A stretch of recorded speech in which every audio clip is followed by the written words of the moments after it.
Thank you. Good to see everyone here, and thank you for those of you who have logged in for this final session. I'm very excited. Before we get to our presenters, I'd like to at least do a little bit of acknowledgement for some of our presenters here. Particularly with Maureen Young, not only does she serve as the Vice President of Social Purpose at Coast Capital, but she is recognized as a leader in the cooperative space. And she was honored last year with the Gary Gillum Award in 2024. But most recently, last month, she was awarded the Purpose Leader of the Year. So round of applause for Maureen. Yeah, and I'll leave it for the other panelists to talk a little bit more about what they do. But I was going to let you know that the structure of this is slightly different of this final session. I want to leave it more expository so that each of our panelists have a chance to be able to talk about their work in relation to social purpose. And then I invite you to, if you do not have questions, I'm a former educator, and I always say, if you don't have a question, make note of what resonates with you. I often like to hear what has resonated with you as you've listened into this session. It oftentimes sparks a much more dynamic conversation. So I invite you to also share if there's anything from our panelists, from our discussions that resonate with you. So we'll start out first with Coro. Can you hear us? I can. Oh, perfect. I'd like you to level set for us in talking about just an introduction to social purpose and furthermore that, how that's unfolded from your perspective. Amazing. I think my slides are going to go up in a minute. Here we are. I'm very excited to be here with all of you today, particularly because this community is the community where I cut my teeth on the matter of social purpose and social impact when I was on the board of Van City Credit Union in the 1990s. And this is where I learned about the impact business model and have basically pivoted my career to help other organizations move in the direction of credit unions and co-ops and businesses as a force for good. So this session today, for me, represents the culmination of all that thinking and all the progress and development in credit unions as they continue to lean in to their purpose and bring it to life in their communities and with their stakeholders. So I am here to first introduce how we define a social purpose business. And this is speaking from my perspective as the chair of the Canadian Purpose Economy Project. We define a social purpose business as a business whose reason for being is to create a better world. And I invite you all to reflect on that as credit unions. Its purpose is to profitably solve the problems of people and planet without causing harm to either. And it's the company's strategic optimal contribution to long-term well-being for all. So basically a business that has adopted this societal purpose to create a better world, then they unlock all their enterprise capabilities, their resources, their influence, reach, and scale to bring their purpose to life. And this goes beyond credit unions and cooperatives, of course. These are all types of businesses, manufacturing companies, retailers, on and on. These businesses, even very small ones, always seek to want to not just transform their own business, but to actually transform their entire sector so that their sector can become a force for good. And they use this purpose as their North Star. And this North Star then is how they can navigate through turbulent times and mobilize their members and employees and other stakeholders around it. Next slide then. Says a little bit about my organization, which is about 3 years in, and we are housed at Canadian Business for Social Responsibility, their education foundation, which is their charitable arm. So we, in that sense, are an NGO operating as a charity. Our vision is that by 2030, 1/4 of Canadian businesses are adopting, disclosing, and authentically embedding a social purpose across their operations and relationships and collaborating with others to achieve it.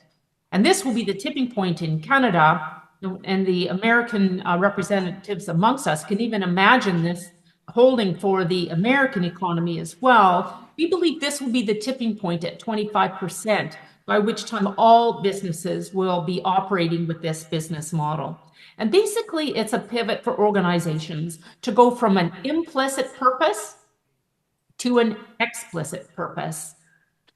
And so the next slide then shows how the Canadian Purpose Economy Project is investing in the Canadian economy to create the enabling environment for social purpose to become the norm.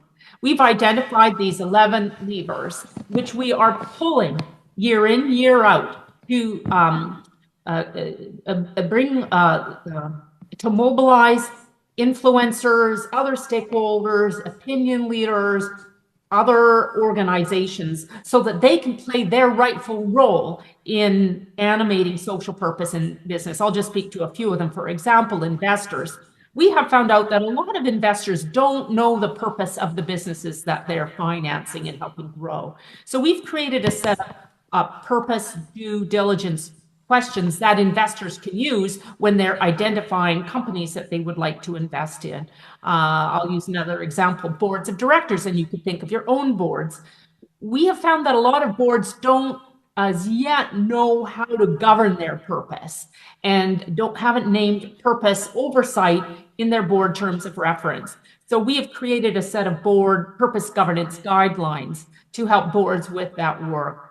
Also, disclosures. We've also uncovered that there are no global guidelines for how businesses with a purpose can actually disclose authentic implementation of their purpose.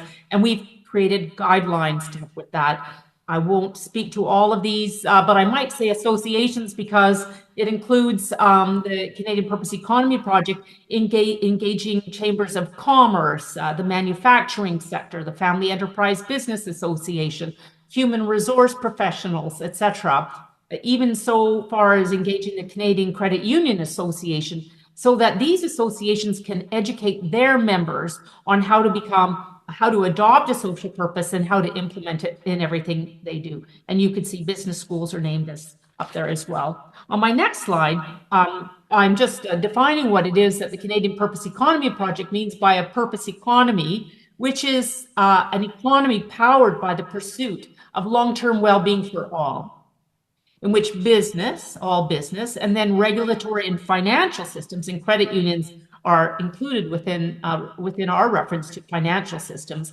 are fostering an equitable, flourishing, resilient future.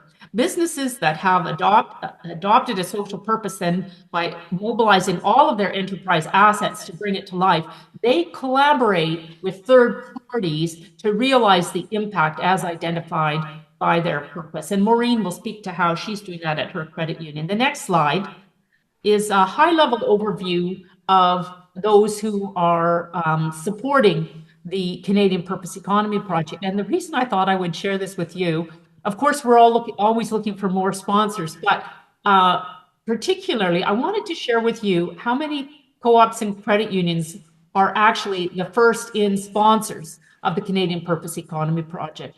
Coast, Libro, Van City, Assiniboine credit unions, cooperators. Earlier, the previous year, we had Meridian Credit Union. We are finding that this message, this idea of creating a purpose economy, is something that really resonates with credit unions and the co-op sector. And we're very excited to see this kind of investment in the transformation to a purpose economy, which you might think of as being a very audacious goal, but credit unions themselves were founded and cooperatives were founded on the basis of an audacious goal that by people working together can actually transform the economy. And so, albeit it's audacious, we think of it as a grand organizing project. And we invite all of you to help us work together to transform the mindset in business. And in this respect, you could be thinking about your own business members and what role they could play to participate in the purpose economy and become social purpose themselves. The next slide then is just a little further explanation of what it means to be a social purpose business. Again, you could be thinking about your own.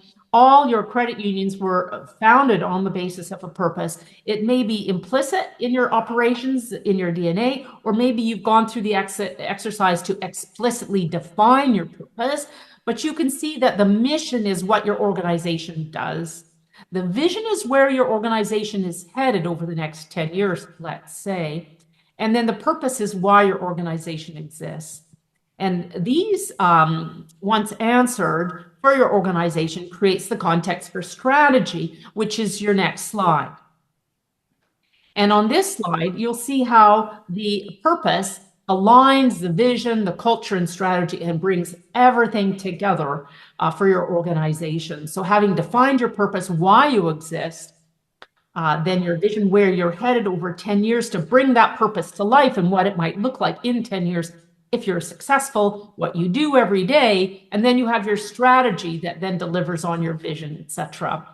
There should be a layer in there that shows governance, which is to say that your board of directors governs all that you see in this image. Your next slide over then just gives you an example for those who have not yet explicitly formulated their purpose. If you haven't done this, or maybe you haven't looked at your purpose in a number of years and want to take another look, this is the way the Canadian Purpose Economy Project encourages businesses to define their purpose, which is basically to look at what the world needs today.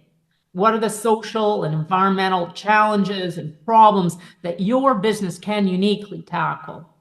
And then what does your business bring to the table? What is your influence? What are your products? What kind of marketing do you do? How do you mobilize your consumers, your members, your stakeholders to help you achieve your purpose? Like, what do you bring to the table? The next slide then is a slide that we use to encourage businesses, credit unions included, to use the United Nations Sustainable Development Goals as a way of understanding what the world needs. Because this represents consensus, global consensus on the needs of the world. And these are goals to 2030. Another reason why I'm happy to share this slide is because we all know that we're being hosted by United Nations Federal Credit Union. In fact, I could see them in my slide at the bottom. And the UNFCU are very much engaged in amplifying the United Nations Sustainable Development Goals, and the Canadian Purpose Economy Project does so too. So you can look at these 17 global goals. In Canada, you might want to add Indigenous reconciliation or a sense of belonging to these goals as well, and use them to prioritize which of these global goals can you help realize through embedding it into your social purpose and then using your organization to help deliver on it. The next slide then just helps unpack a little bit the difference between corporate social responsibility, environmental social governance. These are probably terms you've been hearing at the summit this week, and also social impact. So of course, the social purpose is the company's societal reason to exist. And CSR and ESG and social impact, this is the company's approach to managing its most material social and environmental risks and opportunities, and also how it's approaching its route to enhancing its social and environmental performance. You could, in fact, think of purpose as the G in ESG. Meaning, maybe I'll land here. So CSR, ESG is not why the organization exists. And this is what differentiates CSR, ESG, and social impact from the purpose. The next slide then gives you a schematic. I'm not going to walk through all of this in the interest of time, but this is a roadmap that the Canadian Purpose Economy Project has put together to help organizations go through the 7 steps to developing your social purpose and then implementing your social purpose. And all these resources for all of the bullets on this page, are accessible at the Canadian Purpose Economy Project's website, which is purposeeconomy.ca. And I hope that link could be dropped into the chat. The next slide is just a high-level overview about the business case for social purpose. And I don't think I need to convince credit unions that they should pursue their social purpose because there's an ROI in it. We know that credit unions will be pursuing this business model because it's the right thing to do, and it is what is needed from businesses in today's challenging environmental and social times. However, there is a business case for social purpose, and we have a business case report that you can access off our website. And the business case for social purpose is up here for you to kind of take a quick look-see. But all in, I would say, by pursuing social purpose, you will double employee engagement. You will triple your opportunities for growth, and you will quadruple the likelihood of members and customers to buy, recommend, and stay loyal to your organization. All in, that's the business case for social purpose. So it's not just the right thing to do, it's also smart business. And my last slide here is just a call to purpose. The Canadian Purpose Economy Project launched a call to purpose 3 years ago. And this is an open declaration inviting businesses to discover their purpose and leverage their resource capabilities to contribute to the benefit of our communities and our country and our continent and the world. It's been signed by over 300 CEOs and supporters across Canada. I encourage you to take a screenshot of that. And is that what I mean to say? No, take a photo, use the QR code, I think is what I mean to say. And that will take you right to the call to purpose. And even as we're speaking, you can sign up whether you're a CEO or a manager or a member of a credit union, and whether you're based in the States or in Canada. And we invite you all to help us advance the purpose economy and create momentum around this concept in business. Thank you so much. Thanks, Coro. And also these resources will be available on the chat and as well, I believe, on the Whova app, where people can look up these resources if you had not a chance to get that QR code. I really like how succinctly you were able to describe, social purpose economy project and also moving from the implicit to the explicit. Let's hear now from Maureen, who will talk about sort of strategic imperatives for social purpose and embedding it into the architecture within our organizations. Take it away, Maureen. All right. Well, Coro's done a fantastic job walking through what it means to be a social purpose company and to grow the purpose economy. And we're certainly very actively involved in both those activities. We're 5 years into our journey now, putting our experience of getting that purpose playbook right into action. For those of you who may not know us, we're a BC-based federal credit union with, and we're also B Corp, and we have 600,000 members and 1,800 employees. And in 2020, we adopted our social purpose. This was following a recent shift from operating only in British Columbia to now becoming a federal credit union. So we were really looking to chart a different path forward, a path that would build on what was special about our organization and take it to the next level. And as part of that, we made the decision to become a social purpose company and to create a new 5-year corporate strategy that would help us put that purpose into action.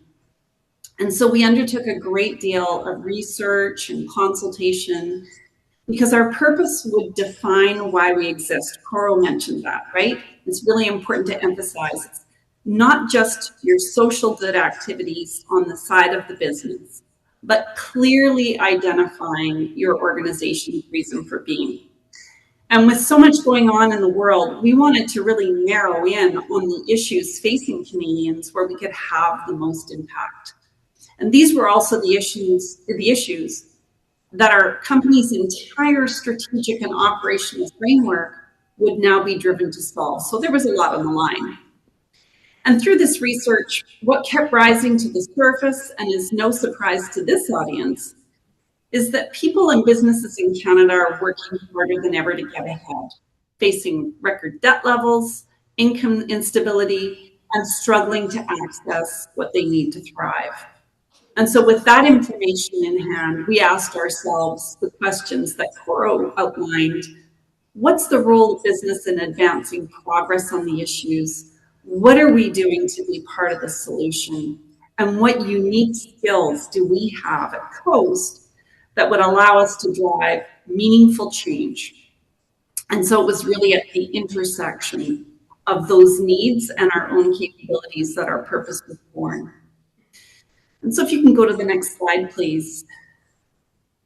And so against an underlying problem of income inequality, our focus and our reason for being is to unlock financial opportunities and grow incomes so that people and businesses in Canada can thrive together today and tomorrow. And we know income inequality is an incredibly complex and multifaceted issue. So we're zeroing in on the role of education, upskilling, and reskilling in helping people to build future fit skills to grow their careers and their incomes, and inclusive and equitable employment, because we know that progressive and supportive employment is vital to helping people enjoy meaningful work and sustain themselves and their families. And of course, we want to lead the way there as an employer ourselves. And inclusive finance, because access to finance, obviously core to our business, is key to helping people fuel their aspirations. But we have a fourth goal, and that fourth goal is to encourage other businesses to adopt a social purpose as well. Because doing business the same old way is not solving the big problems in front of us, and we want to expand our impact. So March 21, we made the decision to dismantle our CSR program. We really wanted to help signal for our employees that we were making a shift on how we were doing business at Coast. The end of CSR at Coast wasn't just the end of a program, it was the beginning of our purpose journey and our desire to make an impact far beyond what we've done before. If you can go to the next slide, please. With our purpose and our research findings in hand, and I'm sorry some of my formatting didn't come through here, but hopefully you can see it. We look to build and embed purpose into the business architecture that Coro has described. So really making sure that purpose touched every aspect of our business. This meant that with purpose as our overarching North Star, our why, that we needed to embed it also into our governance. So that included embedding it into our board oversight and establishing a cross-functional social purpose operating committee that engaged key decision makers across the organization to integrate purpose across the operations that we have here at Coast. It also included establishing the social purpose office, where our team took on new roles as business partners to other areas of the business so that we could support them in bringing purpose to life in their functional areas. And we also pivoted our community investment activities to align with the purpose, and then took on a whole host of new responsibilities to drive social purpose business innovation. We worked then to embed it into Coast's strategic plan, including into our goals and our metrics of performance measurement, and adding purpose measurement in our purpose metric, I should say, into our corporate scorecard. We engaged our employees through focus groups and interviews so that we could embed purpose into our value. And we rolled out a Social Purpose 101 course and a team huddle guide aimed at helping employees understand our purpose, but also their role in delivering it. And we're scoping our effectiveness on this through an employee purpose engagement index, which is embedded in our annual employee engagement survey. We then reimagined our brand and communications to infuse purpose across these channels for our external audiences. And we looked at our products and our services to see how can we bring the purpose to life in a meaningful way for our members. And we're asking our members how we're doing in delivering on our purpose through a new member purpose engagement index, which is measured through our quarterly Voice of the Member survey. And we want to go a little further we're diving deeper in terms of how we can support members by better understanding their financial resilience. And we're doing this through a partnership with the Financial Resilience Institute, helping us to better understand how our members are actually doing so we can design solutions to get them further ahead. This spring, following a year of work to define our long-term and short-term goals and metrics, we published our first Purpose Impact Report. I'm so excited for you. If you have a chance to go have a look at that, you can find it on our website. And as you can probably see from this description, purpose really is impacting the whole organization from the top to the bottom, from the board to the management, the employees, members, and communities. Next slide, please. It's very important to build purpose into decision making, and we think about that quite carefully and have taken steps to embed purpose as a lens in considering if the activities or the initiatives that we're engaging in are driving our purpose, are neutral to our purpose, or working against our purpose. We call that purpose contra. And we're using that lens as part of our competitive bid process to help decide which contractors and business partners to work with. For our existing suppliers, we've held purpose workshops. We speak to them about purpose. We let them know we're looking to do business with organizations that are also on the purpose path. But of course, we know that not all of our partners are going to understand purpose. They may have misconceptions about it. So we're really looking through these workshops to stimulate their curiosity and in the process, perhaps catalyze some of them to take the purpose path. But what I'm most excited about right now is how we've used the lens to evaluate our products. Again, if our product is driving our purpose, terrific. If it's neutral, can we renegotiate it or turn it into something that's purpose driving? And finally, if it's purpose contra, can we renegotiate it or adjust it to at least make it purpose neutral? So a great example of this is the development of our new bank account lineup. And if you just go to the next slide, please. We took something that's inherently purpose neutral. We all need a bank account, but at the same time, isn't a product that in and of itself is necessarily accelerating our purpose progress. But by applying the decision lens, our brilliant product team had the idea of including free access into Coursera with our new Elevate bank account.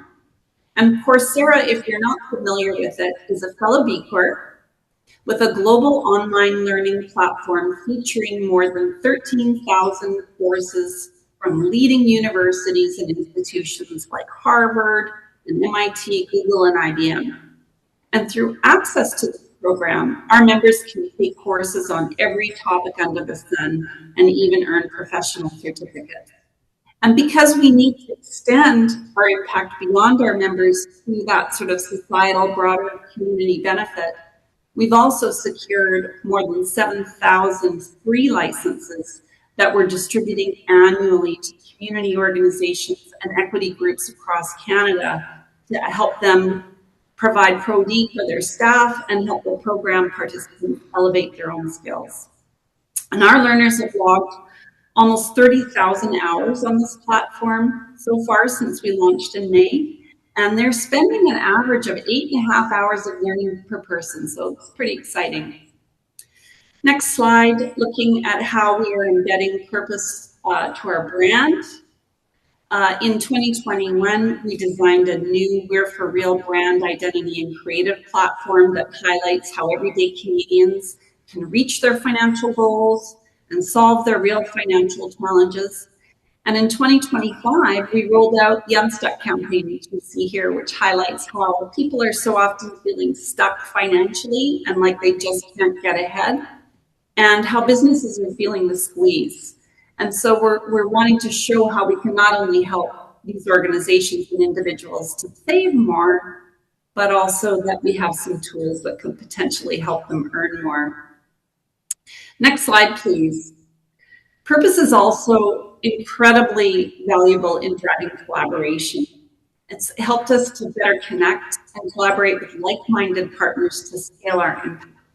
We know economic pressures are mounting for people everywhere, and we want to understand the pressures better and explore solutions in partnership with others, because we understand that no one organization can move the needle on a societal issue on their own. So collaborations with others in the ecosystem are essential, and as I've described in this slide, the approach to collaboration really drives a shift when you're a social purpose company in how you engage and work together to drive impact on shared areas of focus and interest. And a great example of that would be that we're a founding partner, for example, of the Financial Wellness Lab at Western University. And together with the lab, but also their industry partners, we're undertaking research to understand more about the financial wellness of Canadians and to explore innovations that will make a meaningful difference. So really moving from theory and insights to tangible solutions we can bring to market.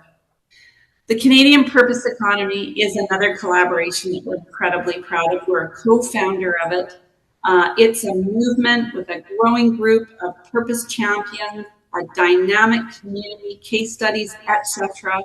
And through this partnership, we've been able to really engage in amazing work. For example, collaborating with TELUS, the cooperators, and BC Lotteries Corporation to develop that first ever guidance around purpose disclosures that Coro mentioned.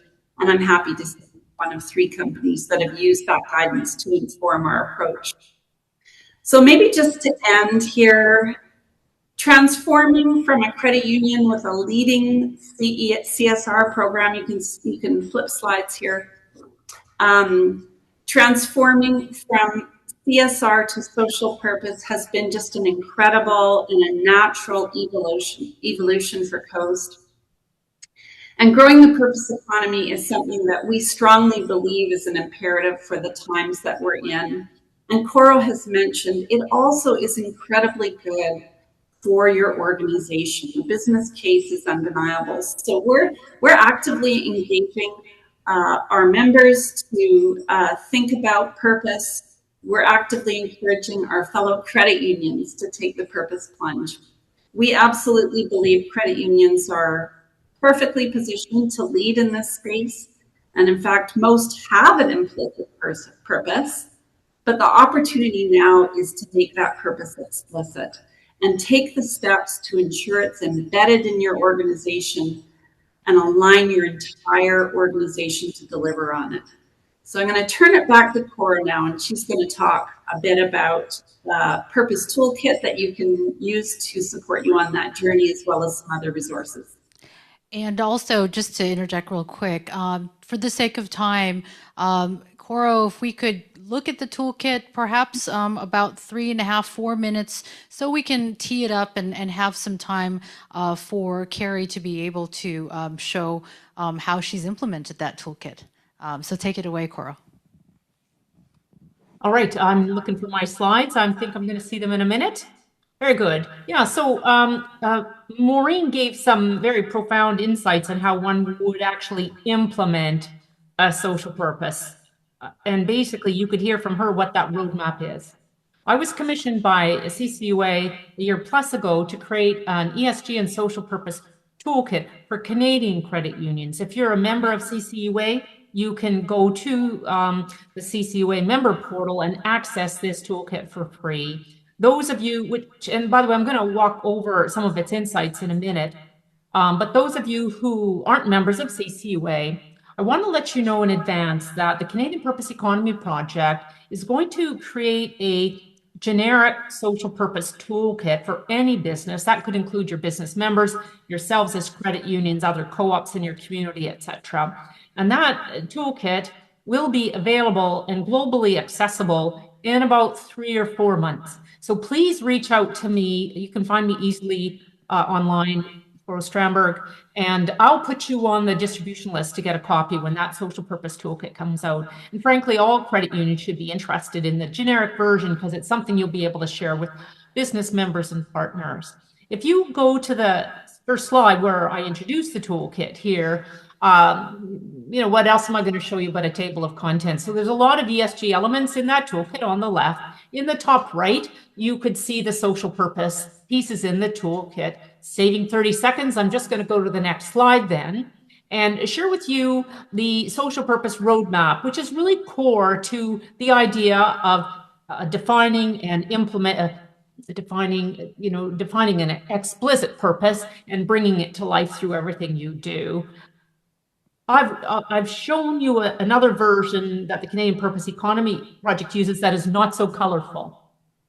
But they're basically the same set of steps that you would go through.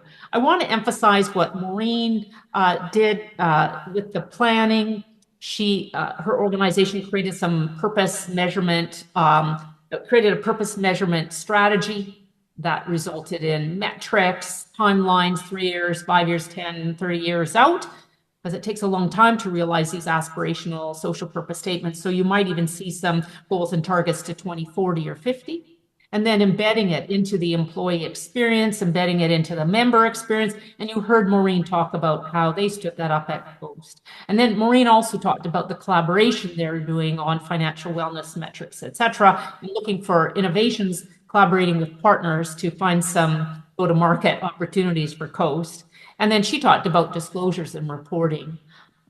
She didn't mention improvement, but that's basically what you would think of as a continuous improvement program.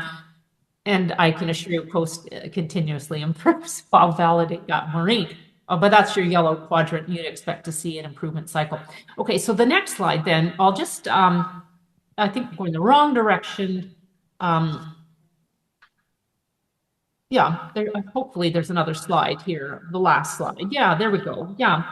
So here I'll just say a few more things about what you will find in this toolkit.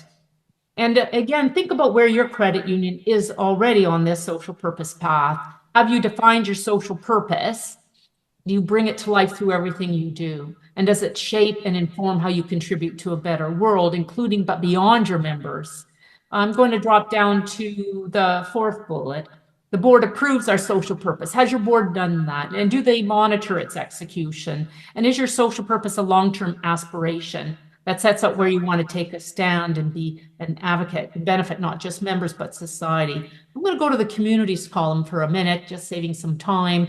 Look here at the first one there. We use both financial and non-financial resources and core competencies, our products and services, our assets, skills, and expertise to advance our social purpose. And then I'm going to go to 3.0 then in the interest of time, employee engagement. I'm going to drop to the bottom row there. Our employees understand, support, and are equipped to advance our social purpose and know how it applies to their role. Our employees feel responsible and empowered to integrate social purpose in their daily work activities. And I think Maureen spoke to a metric that they have in their employee engagement survey, where there's a question that basically asks employees, do you understand our purpose? Do you support it? Do you feel drawn to it? Do you feel equipped to advance the social purpose in your roles, whether that's in IT or whether that's in product development or marketing or direct member serving roles? Do you know how it applies to your role? So you can imagine putting together a question in your employee engagement survey to basically measure the degree to which you are doing these things. And it will help a board and executive then track how your employees feel about bringing the purpose to life. And I'll end here with a statement that what we find about, and by the way, this you can see by the 0 numbers, this is a clickable toolkit that you can go through and self-assess, and it drives a score for where you stand on social purpose implementation. That's what's going on there. And I have to say that Libro Credit Union invented this scorecard, and it was adopted by CCUA. I just wanted to make that mention. But just landing on this idea of employees, the Canadian Purpose Economy Project has found by talking to many CEOs and executives that it's the employees that are the reason by which they are really moving in the direction of defining their purpose and creating something else for employees to come to work to every day. And I know that credit unions are very keen to be able to create opportunities for their employees to contribute directly to amplifying the social purpose. And this is a way forward for a lot of credit unions, perhaps the whole sector, so that the entire sector could function as a social purpose sector and be inspirational to other sectors beyond the credit union. So I'll leave it there. Thank you. So much more to say. Yes, no, thank you so much. Now I'm excited to zoom in to hear how this actually is in operation. So Kerry from PenFinancial, take it away. Hello, everyone. So my name is Kerry Ould, and I'm the Chief Marketing and Communications Officer with PenFinancial Credit Union. So for those of you who haven't heard of us, we are based in Niagara region in Ontario, so that's on the Canadian side of the border. We serve about 20,000 members, and we have about 100 staff at any given time. So interesting, one of the key threads that has come across the last 2 days is about the power of purpose to attract employees, and I was one of them. So I actually made the pivot from the big banking world and was attracted by PenFinancial's commitment to community and the values-based approach that they had in serving the members. So I am, I guess, a case study in that.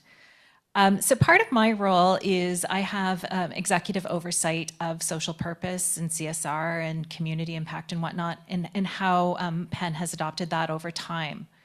So I did join Penn in 2020, and I had the luxury of coming into the beginnings of a framework. So we had already made a commitment to give back to the community through philanthropy and various other in-kind ways. So the beginnings of the purpose was really set when I came in the door. So really what we do is, you can see some of our little icons here, we have rolled up most of the things that we do under the truly local commitment. So within that, we are very, very community focused. One thing I can tell you about folks who live in Niagara is they're incredibly proud of their communities, and Niagara is made up of a bunch of different little communities. So we start with that incredible pride from our employees. So some of the things that we do as part of that platform, you can see the image of the room. That is a room that we make available to members of the community to come in and host meetings. So that is used very regularly, certainly used by a lot of not-for-profits and other community organizations. We also have a truly local ambassador program. So this is one of the key ways that we engage our employees. So we get everyone out there being champions of our purpose. We allow employees to have a say. So again, another really important thread that's come out the last couple of days. And they're able to vote with their feet as to how they want to give back to the community. So we allow them to choose a charity, and we give them the charity a donation on the person's behalf when they do some volunteer time with that organization. We regularly see about a 90% participation rate throughout the year, so it's incredibly loved. And then some of the other programs we support is a truly local grant program, so that we allow our community to come forward with proposals for projects that we then evaluate, and we're able to fund some of them. We are also a living wage employer, and we are bullfrog powered. So that's effectively bringing green energy to offset our carbon emissions. So if you want to go to the next slide. So as Coro talked about bringing in purpose. So one thing that I'm very pleased to say is that our board really understands the importance of our purpose. So they are part of the planning, they are part of the creation of this, and you can see it here, improving lives and strengthening communities. So again, really important to us and our members that connection to community comes out really strong. Again, there's enormous pride in Niagara for the communities. So this has been a really interesting evolution. So we adopted this purpose about, I want to say 2 years ago, but just went through another board planning session where everyone recommitted. It was just unanimous. There was no question that this continued to be incredibly important. So we did weave that into how we move forward with our strategic planning. Our employees understand it, they get behind it, so it's really a rally cry. So again, I'm really happy we're with it, how this is landing. So on to the next slide. So when it comes back to the toolkit that Coro shared, so how did we pull some of this off? We are a small organization. We don't have the luxury at this point in having a dedicated department to handle purpose or integration into some of the CSR and ESG activities. So really the toolkit couldn't have come at a better time. We were heading into strategic planning. We had some turnover in the board. We've had some turnover in management. So being able to lean on a resource like this was so helpful. You know, going into it, it really helped me as the champion for this. It was an educational resource. We all know sometimes we can go forward to our leaders and our boards and say, you know, this is the right thing to do. But when you can back it up with industry knowledge and expertise, it really was helpful. So I really leaned on the tools and some of the explanations going into the board planning sessions, as well as using it to support some of our employee development day work. The second way I really used the toolkit was an evaluation framework. So Coro gave a little bit of a preview of that with the drop-down tools. So as we were heading back into this strategic planning cycle we're in now, I was able to go through that and say, what are some of the key gaps? So we've already really accomplished a lot. So going through the evaluation framework, it did make me feel really proud of what we have accomplished to this point. So don't underestimate that power. But also it helped highlight some of the things I think we need to focus on going forward. And again, had really strong support from our board and our management committee in doing so. And again, I've touched on this. We are a small team. We don't have huge budgets. We're a small credit union. So this really allowed us to almost have that ability to have a virtual consultant. So again, the resources were incredible. It's the value in digging into not just the toolkit at the surface, but also there's an incredible amount of links and resources to other places that you can go and get more in-depth information as well. There is no way I would have tracked down all that information on my own, nor would I have had the time to do it. So this toolkit was beautifully served up on a platter to me. So I really appreciated all of that. It was very helpful. So on to the next slide. So in terms of what's next for PenFinancial, so one of the big things is governance, of course. So we are in the process of going through some board turnover, and some new board members will be coming on board in the spring. So we want to make sure that they get up to speed and understand what purpose is and how important it is and why it's part of our DNA and you know, again, that business case for why we need to invest in it. We are also working on refining some governing policies and some managing policies as well. So social purpose came forward proactively as part of that work. So again, you can see we're having an impact internally and externally.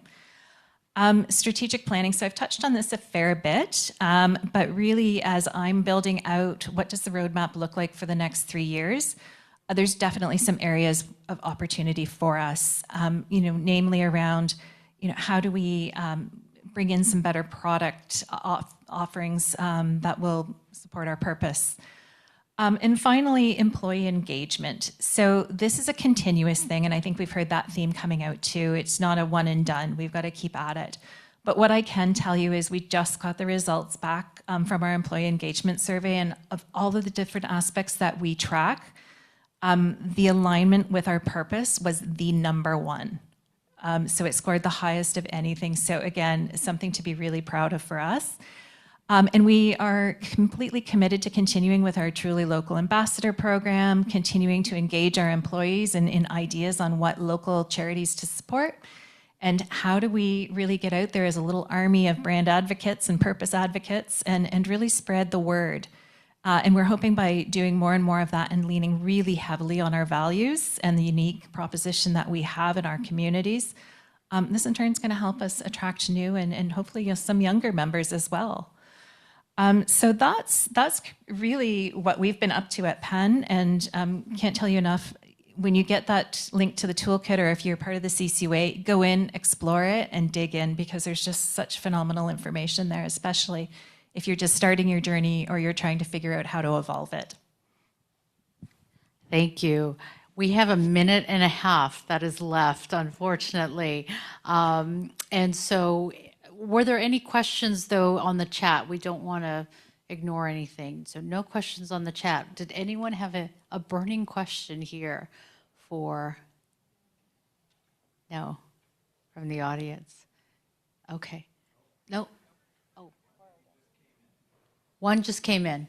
Can someone read it? Yeah, I could read it, and I might answer it. How many United Nations Sustainable Development Goals should you focus on aligning with to keep the work sustainable and easily identifiable. And the reason I saw it pop up here, and I made reference to the SDGs earlier, and in our research, we found that companies tend to use about 3 to 5 of the SDGs to focus their purpose on. So that's the experience. I don't know what Maureen would say about that, but that's the norm. I think you're right, and I would say that because there are, you know, linkages between the SDGs, that's where sometimes you might find that you're influencing more than maybe the core 2 or 3 that you're really actively trying to push, but you have that impact potentially on a broader suite of, you know, 5 to 6. And I hope the organizers don't mind if I jump in on another question, which I think I can answer quickly. It's in the chat too. Sure. How do credit union boards govern social purpose? Are there specific committees providing governance?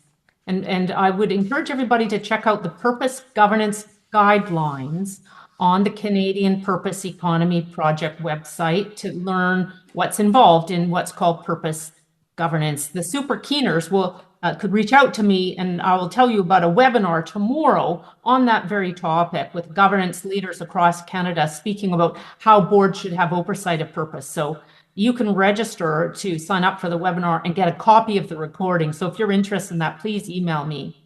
In any case, governance is the first step would be for the board of directors to amend its terms of reference to indicate that the board has oversight of the purpose. And that would sit over top of financial and liquidity and capital and other kinds of responsibilities that the board has.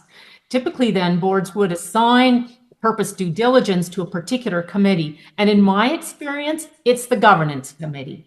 So then you would edit the terms of reference of the governance committee to say that it's delegated by the board. The governance committee has responsibility to monitor the implementation of the purpose and to review disclosures on the purpose. And sometimes the audit committee has responsibility for reviewing disclosures of the purpose. So that might be a special assignment to the audit committee. But those are just some high-level answers. But it's really essential that it be governed for it to be implemented and flow into strategy, which is sort of the next place purpose goes. Perfect. Well, thank you so much. This is a very rich resource that I hope folks will dig into, and it's great to see somebody putting it into action. So with that, I'll turn it over to Patrick. Thank you, everyone.